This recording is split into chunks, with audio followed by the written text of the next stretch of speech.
حضرت ابراہیم علیہ السلام نے مسلسل 3 راتیں ایک ہی خواب دیکھا کہ وہ اپنے بیٹے کو ذبح کر رہے ہیں۔ بسم اللہ الرحمن الرحیم۔ حضرت ابراہیم علیہ السلام کی عمر مبارک 86 برس ہو چکی تھی، تاہم اولاد کی نعمت سے محروم تھے۔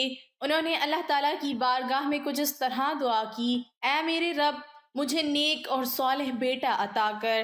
یہ دعا اللہ کی بارگاہ میں قبول ہوئی اور آپ علیہ السلام کی دوسری بیوی حضرت ہاجرہ رضی اللہ تعالی عنہا کے بطن سے آپ علیہ السلام کو حضرت اسماعیل علیہ السلام کی پیدائش کی خوشخبری سنا دی گئی۔ حضرت سارہ رضی اللہ تعالی عنہا حضرت ابراہیم علیہ السلام کی پہلی بیوی تھیں، اس لیے حضرت ہاجرہ رضی اللہ تعالی عنہا کے بطن سے حضرت اسماعیل علیہ السلام کی پیدائش کی خبر ان پر شاق گزری۔ انہوں نے حضرت ابراہیم علیہ السلام سے اصرار کیا کہ حضرت ہاجرہ رضی اللہ تعالی عنہا اور ان کے بیٹے کو یہاں سے دور کر دو، یہ لوگ میری نگاہ کے سامنے نہ رہیں۔ حضرت ابراہیم علیہ السلام کو یہ بات بہت ناگوار گزری، مگر بارگاہ الہی سے جب حکم ہوا کہ حضرت ہاجرہ اور اسماعیل کو عرب کے ریگستان میں چھوڑ دیا جائے، حضرت ابراہیم علیہ السلام حضرت ہاجرہ رضی اللہ تعالی عنہا اور حضرت اسماعیل علیہ السلام کو اسی جگہ لے آئے جہاں آج کعبہ ہے۔ اس زمانے میں یہ جگہ بالکل غیر آباد تھی۔ ایک تھیلی کھجور اور ایک مشکیزہ پانی کے ہمراہ آپ نے انہیں وہاں چھوڑ کر جب جانے لگے تو بی بی ہاجرہ رضی اللہ تعالی عنہا نے انہیں روک کر پوچھا: ہمیں اس بیابان میں چھوڑ کر آپ کہاں چل دیے؟ ابراہیم علیہ السلام کی خاموشی پر حضرت بی بی ہاجرہ رضی اللہ تعالی عنہا نے پوچھا: کیا یہ میرے رب کے حکم سے ہے؟ حضرت ابراہیم علیہ السلام نے ہاں میں جواب دیا۔ تب حضرت ہاجرہ رضی اللہ تعالی عنہا نے انہیں جانے دیا اور فرمایا: ہمارے لیے اللہ ہی کافی ہے۔ حضرت ابراہیم علیہ السلام جب چلتے چلتے ایسی جگہ پہنچے کہ دونوں ماں بیٹا نگاہوں سے اوجھل ہو گئے تو آپ علیہ السلام نے اپنے دونوں ہاتھ بلند کیے اور اللہ کے حضور عرض کیا: اے میرے رب، میں نے بسائی ایک اولاد ایسے میدان میں جہاں کھیتی نہیں، تیرے ادب گھر والے کے پاس، اے رب ہمیں عطا قائم رکھ۔ اے رب، بعض لوگوں کے دل جھکتے ہیں ان کی طرف اور ان کو روزی عطا فرما اپنے فضل سے تاکہ یہ شکر کریں۔ حضرت ہاجرہ رضی اللہ تعالی عنہا چند روز تک مشکیزے سے پانی پیتی رہیں اور کھجوروں سے گزارا کرتی رہیں اور حضرت اسماعیل علیہ السلام کو دودھ پلاتی رہیں۔ جب پانی اور کھجوریں ختم ہو گئیں تب وہ پریشان ہو گئیں کیونکہ وہ خود بھوکی تھیں، اس لیے دودھ بھی نہیں اترتا تھا اور بچے نے بھوک اور پیاس سے رونا شروع کر دیا تھا۔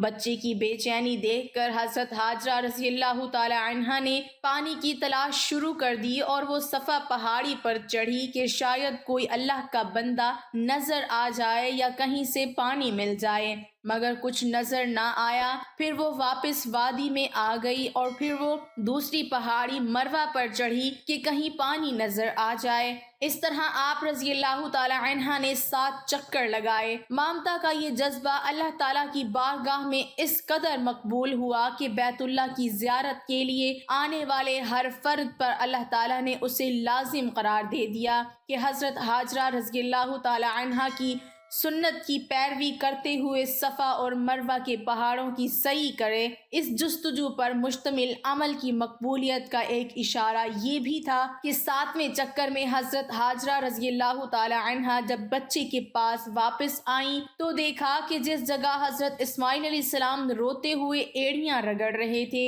وہاں سے پانی کا چشمہ جاری ہو گیا، اور یہ چشمہ آج بھی موجود ہے اور ہم لوگ اسے آب زمزم کے نام سے جانتے ہیں۔ ہزاروں سال گزرنے کے باوجود چشمے کا پانی اسی طرح جاری ہے۔ اللہ تعالیٰ نے اس میں مخلوق کے لیے شفا رکھی ہے۔ حضرت ہاجرہ رضی اللہ تعالی عنہا یہ معجزہ دیکھ کر بے حد خوش ہوئیں اور اللہ تعالیٰ کا شکر ادا کیا۔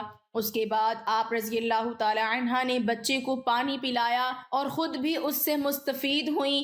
اسی وقت اللہ تعالیٰ کی طرف سے ایک فرشتہ نازل ہوا، ان کی طرف سے وحی سنائی: اے ہاجرہ، آپ خوف زدہ نہ ہوں اور نہ ہی غمگین ہوں، کیونکہ اللہ تعالیٰ آپ کو اور اس بچے کو ضائع نہیں ہونے دے گا۔ کیونکہ یہ اللہ کا گھر یعنی مقام بیت اللہ ہے جسے اس بچے اور اس کے باپ نے تعمیر کرنا ہے۔ کچھ عرصے کے بعد بنو جراح نامی ایک قبیلہ پانی کی فراوانی دیکھ کر حضرت ہاجرہ رضی اللہ تعالی عنہا کی اجازت سے یہاں آ کر آباد ہو گیا۔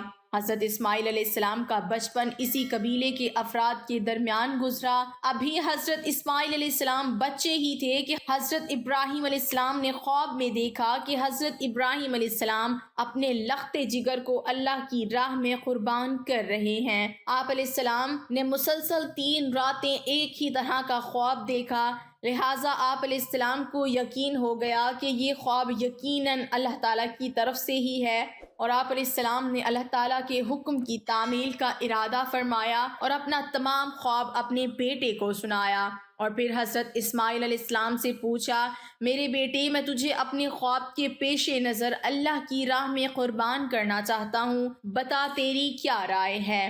اس پر حضرت اسماعیل علیہ السلام نے انتہائی تحمل کے ساتھ فرمایا، بابا جان، آپ اللہ کے نبی اور ان کے برگزیدہ بندوں میں سے ہیں، آپ بے فکر ہو کر اللہ کے حکم کی تعمیل کریں، آپ مجھے انتہائی صبر والا پائیں گے۔ چنانچہ یہ دونوں اللہ کے بندے حکم خداوندی کے لیے گھر سے نکل کھڑے ہوئے۔ روایات میں آتا ہے کہ ابلیس نے انہیں ناکام بنانے کے لیے کئی طریقے اپنائے۔ سب سے پہلے وہ بی بی ہاجرہ رضی اللہ تعالی عنہا کے پاس پہنچا اور انہیں بتایا کہ حضرت ابراہیم علیہ السلام اپنے بیٹے کو اللہ کی راہ میں قربان کرنے چل پڑے ہیں۔ اس پر بی بی ہاجرہ رضی اللہ تعالی عنہا نے فرمایا، اسماعیل ہماری اکلوتی اولاد ہے، ابراہیم ایسا نہیں کر سکتے۔ پھر ابلیس نے کہا، وہ اللہ کے حکم کے مطابق کر رہے ہیں۔ اس پر حضرت ہاجرہ رضی اللہ تعالی عنہا نے فرمایا، اگر یہ میرے خالق کی رضا ہے تو میں اس پر راضی ہوں۔ جب یہاں ابلیس کے سارے وار ناکام ہو گئے تو اس نے حضرت ابراہیم علیہ السلام کو اکسانے کا ارادہ کیا اور ان کے دل میں باپ کی شفقت کو ابھارنے لگا اور کہا، اے ابراہیم، اسماعیل آپ کی اکلوتی اولاد ہے، آپ عمر رسیدہ ہیں اور انہی سے آپ کی نسل ہے، یہ آپ کیا کرنے جا رہے ہیں؟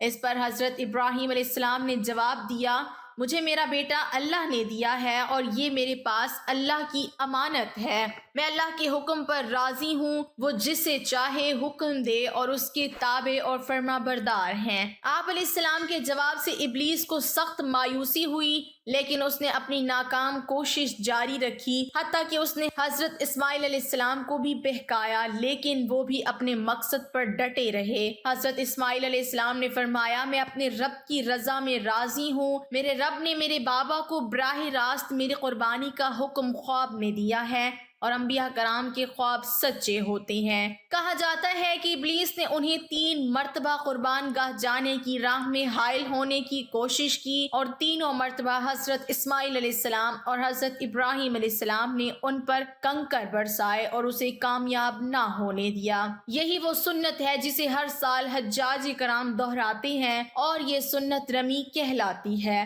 بالآخر دونوں باپ بیٹا وادی مینا میں پہنچے جہاں حضرت اسماعیل علیہ السلام کو ذبح کرنا تھا۔ تب کائنات نے وہ منظر دیکھا جو اس سے پہلے کبھی نہیں دیکھا گیا تھا اور نہ شاید قیامت تک دیکھ پائے گا۔ زمین و آسمان ساکت ہے، کائنات حیران ہے، فرشتے عرش زمین پر عجیب منظر دیکھ رہے ہیں۔ تبھی اسماعیل علیہ السلام کہتے ہیں، ابا جان، آپ میرے دونوں ہاتھ اور دونوں پاؤں باندھ دیجئے تاکہ چھری چلاتے وقت آپ کو کوئی دقت نہ ہو، اور ابا جان، آپ مجھے زمین پر منہ کے بل لٹائیے گا تاکہ میرا چہرہ زمین کی طرف ہو۔ اگر میرا چہرہ آپ کی طرف ہوا تو کہیں آپ کو مجھ پر ترس نہ آ جائے اور آپ مجھے ذبح نہ کر پائیں۔ ابا جان، اپنی آنکھوں پر پٹی باندھ لیجئے گا اور ذبح کرنے کے بعد میرا کرتا میری ماں کو دے دیجئے گا تاکہ انہیں صبر آ جائے۔ باپ نے سب باتوں پر عمل کیا، بیٹے کا ماتھا چوما، پاؤں باندھے اور بیٹے کو زمین پر منہ کے بل لٹا دیا اور چھری چلا دی، لیکن چھری نے حضرت اسماعیل علیہ السلام کو نہ کاٹا کیونکہ اللہ کو کچھ اور ہی منظور تھا۔ حضرت ابراہیم علیہ السلام چھری چلاتے ہیں مگر چھری نہیں چلتی، آپ اور زور لگاتے ہیں مگر چھری ہے کہ چلنے کا نام نہیں لیتی۔ آپ علیہ السلام چھری سے فرماتے ہیں اے چھری تو کیوں نہیں چلتی؟ میرے ننھے اسماعیل کا گلا تو بہت نازک ہے، کیوں نہیں چلتی؟ عرش پر فرشتے خاموش، زمین پر ایک انسان کے اللہ سے محبت کا عجیب منظر دیکھ رہے ہیں۔ تب اللہ پاک عرش سے حضرت جبرائیل علیہ السلام سے فرماتے ہیں اے جبرائیل جاؤ اور جنت سے مینڈھا لے جاؤ، میرا خلیل پیچھے نہیں ہٹے گا، جاؤ اور اس کی قربانی کرو۔ تب حضرت جبرائیل علیہ السلام جنت سے مینڈھا لے جاتے ہیں اور حضرت اسماعیل علیہ السلام کو چھری کے نیچے سے ہٹایا اور مینڈھا رکھ دیا۔ اب چھری کو چلنے کی اجازت ملی اور چھری چل گئی۔ تب حضرت ابراہیم علیہ السلام کے ہاتھوں پر گرم خون لگا اور بے ساختہ آپ کی زبان سے نکلا اللہ اکبر، یا اللہ تیرا شکر ہے۔ مگر جب آنکھوں سے پٹی اتاری تو حضرت اسماعیل علیہ السلام صحیح سلامت ایک طرف بیٹھے ہیں۔ حضرت ابراہیم علیہ السلام کی تابعداری اور حضرت اسماعیل علیہ السلام کی فرما برداری بارگاہ الہی میں قبول ہوئی اور اللہ نے حضرت اسماعیل علیہ السلام کو ذبح ہونے سے بچا لیا اور ان کی جگہ جس جانور کی قربانی دی گئی اس سے متعلق روایات میں آتا ہے کہ وہ جنت سے لایا گیا ایک مینڈا تھا۔ یہی وہ قربانی ہے جس کو قیامت تک امت مسلمہ کے لیے عملی نمونہ بنا دیا گیا ہے۔ اللہ پاک ہم سب کو اس کے بتائے ہوئے طریقوں پر عمل کرنے کی توفیق عطا فرمائے، آمین ثم آمین۔ ناظرین، ویڈیو اچھی لگی تو لائک ضرور کیجیے گا اور ہمارے چینل کو سبسکرائب کیجیے گا۔